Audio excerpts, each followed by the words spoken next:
Olá, povo de Deus, terça-feira, 7 de maio de 2024, sexta semana da Páscoa. Nossa reflexão de hoje é a partir de Atos 16, de 22 a 34 e João 16, de 5 a 11.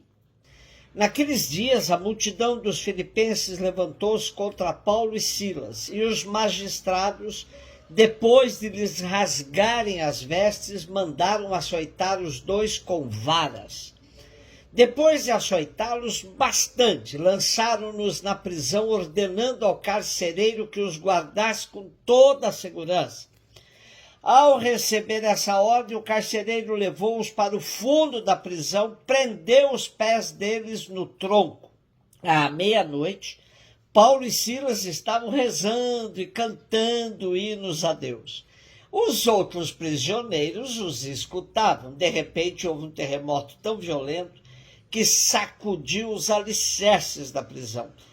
Todas as portas se abriram e as correntes de todos se soltaram. O carcereiro acordou e viu as portas da prisão abertas. Pensando que os prisioneiros tivessem fugido, puxou da espada e estava para suicidar-se. Mas Paulo gritou com voz forte: "Não te faças mal algum, nós estamos todos aqui." Então o carcereiro pediu tochas, correu para dentro e, tremendo, caiu aos pés de Paulo e Silas. Conduziu-os para fora e perguntou: "Senhores, que devo fazer para ser salvo?" Paulo e Silas responderam: "Crê no Senhor Jesus, e sereis salvos tu e todos os de tua família." Então Paulo e Silas anunciaram a palavra do Senhor ao carcereiro e a todos os da sua família. Na mesma hora da noite, o carcereiro levou-os consigo para lavar as feridas causadas pelos açoites, e imediatamente foi batizado junto com todos os seus familiares. Depois fez Paulo e Silas subirem até sua casa, preparou-lhes um jantar e alegrou-se com todos os seus familiares por ter acreditado em Deus. Nosso texto de hoje começa com o abuso dos magistrados romanos que, ao invés de obedecerem à lei que mandava interrogar quem estivesse sendo acusado, já mandaram açoitar os réus, cedendo à pressão da multidão. Sem processo algum, os magistrados deram mostras de que o tão propalado sistema jurídico romano era arbitrário e corrupto como outro qualquer. Onde ficou a famosa equidade romana, que os romanos se jactavam de ser um povo que respeitava a igualdade dos seus cidadãos? Como sempre, o direito protege somente os poderosos. Os fracos estão entregues a todo tipo de arbitrariedades. Depois dos açoites, vem a prisão de Paulo e Silas. Ficamos admirados com o excesso de medidas de segurança na prisão dos missionários. Claro que essa narrativa de Lucas é para indicar que algo extraordinário vai acontecer, pois todo esse aparato valoriza ainda mais a libertação deles.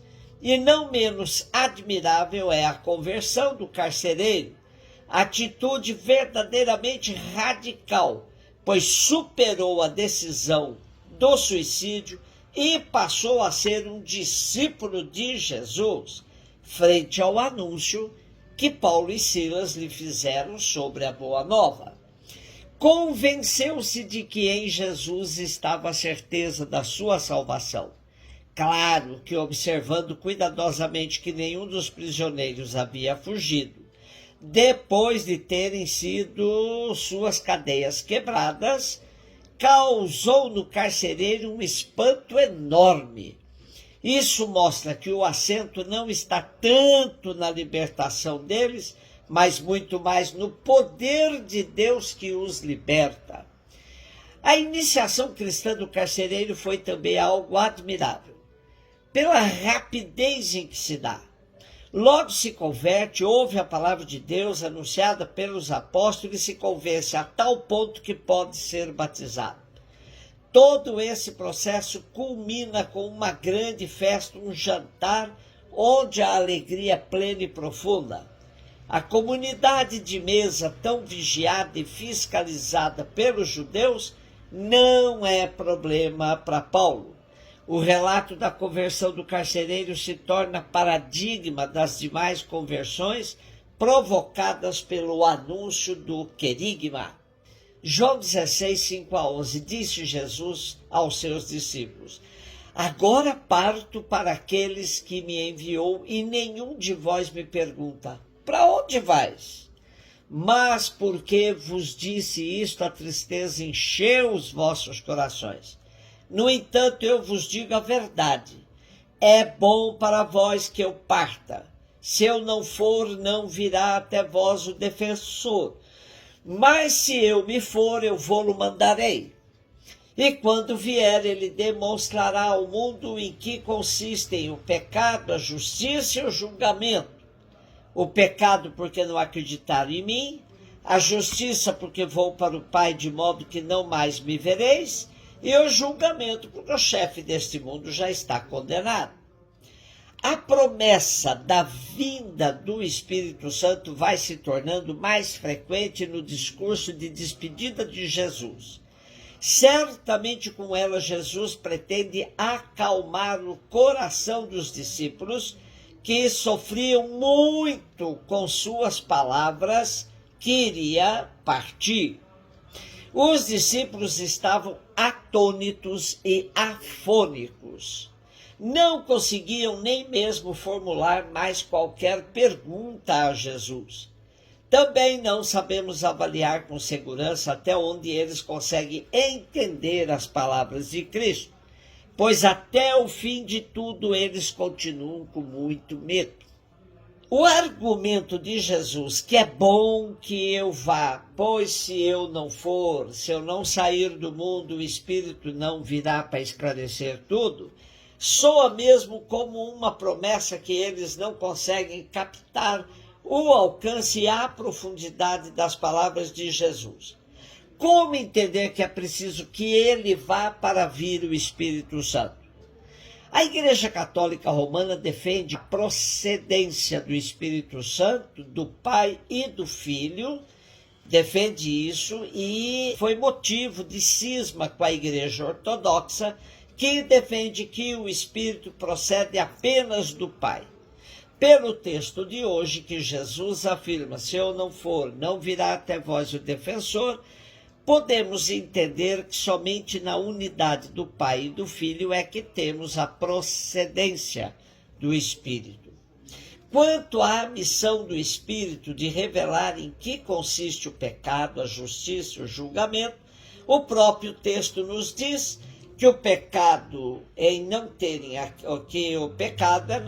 acreditado em Jesus, a justiça está no cumprimento da missão de Jesus ir ao Pai para ser glorificado, de modo que o mundo não mais o verá, e o julgamento é onde está a justiça, que revela quem está com a razão no processo.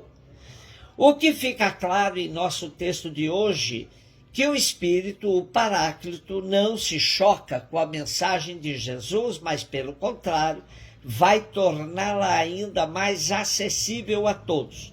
Portanto, todo cuidado é pouco quando se tenta falar do Espírito Santo, pois há espiritualidades que apresentam um espírito que passa-nos a impressão de que é alguém totalmente separado de Jesus. Inclusive, houve quem afirmasse que o primeiro testamento foi o tempo do Pai, o segundo testamento foi o tempo do Filho, e agora é o tempo do Espírito Santo. Isso é falso e contrário à doutrina da Santíssima Trindade, que afirma que as três pessoas sempre estiveram juntas e unidas. Portanto, quando invocamos o Espírito Santo, sabemos que ele vem acompanhado do Pai e do Filho, pois é ele que nos esclarece o que Jesus disse: eu e o Pai somos um. Um beijo no seu coração.